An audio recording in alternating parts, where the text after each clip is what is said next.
کس طرح اس ملک میں مذہب کو سیاسی مفاد کے لیے استعمال کیا جاتا ہے۔ یہ ووٹ خریدنے کی بہت ہی بدترین لیکن مؤثر شکل ہے، آپ کی سیاسی وفاداریاں خریدنے کے لیے اور بالآخر آپ کا ووٹ لینے کے لیے۔ اس طرح کے جو نعرے ہیں، اس طرح کے جو بیانیے ہیں، وہ ہر لیول پر استعمال کیے جاتے ہیں، اور اگر یہ آگ لگ گئی تو یہ سب کو اپنی لپیٹ میں لے لے گی۔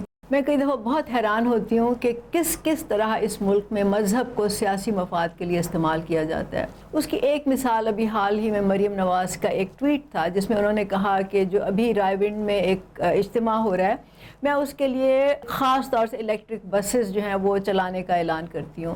میرے خیال میں یہ ووٹ خریدنے کی بہت ہی بدترین لیکن مؤثر شکل ہے۔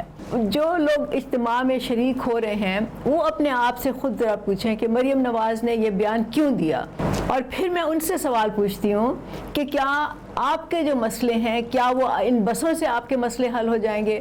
جب آپ واپس گھر جائیں گے تو کیا آپ دیکھیں گے کہ آپ کے بچوں کو اچھی تعلیم مل رہی ہے، وہ معیاری اسکولوں میں جا رہے ہیں، وہاں اچھے ٹیچرز بھی ہیں اور کمپیوٹرز بھی ہیں اور سائنس لیب بھی ہے اور ساری ایکسٹرا کریکولر ایکٹیویٹیز بھی ہیں؟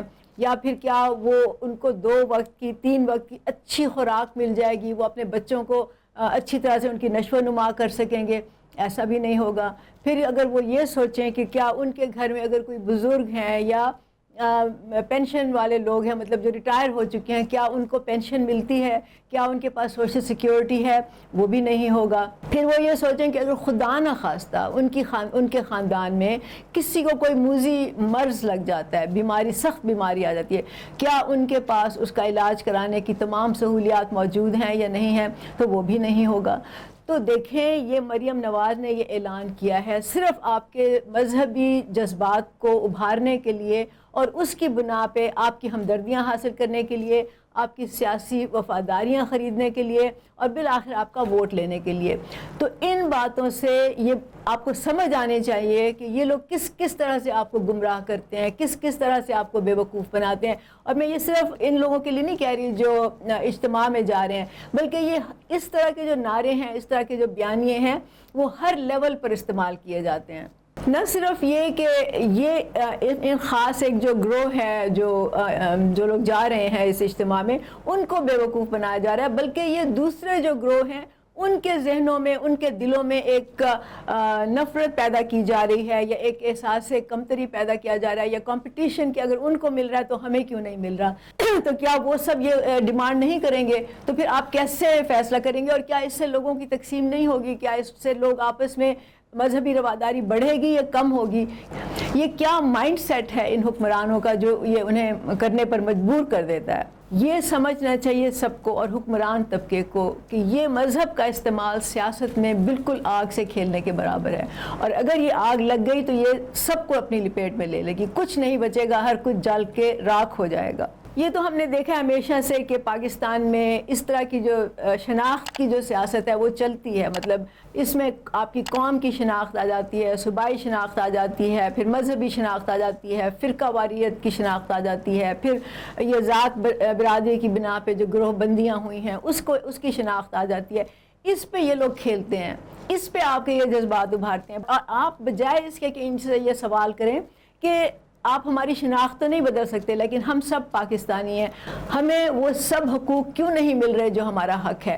ہمارے بچے ان اسکولوں میں کیوں نہیں جا رہے جس میں آپ کے بچے اسکولوں میں جا رہے ہیں؟ ہمیں علاج کی وہ سہولیات کیوں میسر نہیں ہیں جو آپ کو میسر ہیں؟ ہمیں وہ تمام چیزیں، تمام جو اپرچونٹیز ہیں، وہ چاہے جاب میں ہے، چاہے تعلیم میں ہے، چاہے باہر جانے کی صورت میں بھی ہے، اگر آپ کے پاس جو کچھ ہے وہ ہمیں کیوں نہیں مل رہا؟ کیا ہم پاکستان کے شہری نہیں ہیں؟ کیا ہمارے برابر کے حقوق نہیں ہونے چاہیے؟ یہ سوال آپ کو کرنے چاہیے ان لوگوں سے، لیکن اس کے بجائے آپ لوگ آپس میں لڑتے ہیں، ان لوگوں کے ساتھ کھڑے ہو جاتے ہیں جنہوں نے آپ پہ ظلم کیا ہے، آپ پہ استحصال کیا ہے، اور یہ آپ کو تقسیم کر کے اپنا فائدہ اٹھا رہے ہیں۔ ان کے بچے جو ہیں وہ تو باہر پڑھ رہے ہیں اور پھر وہ آئیں گے واپس اور پھر وہ آپ پہ حکومت کریں گے۔ کبھی آپ نے یہ سوچا ان باتوں پہ؟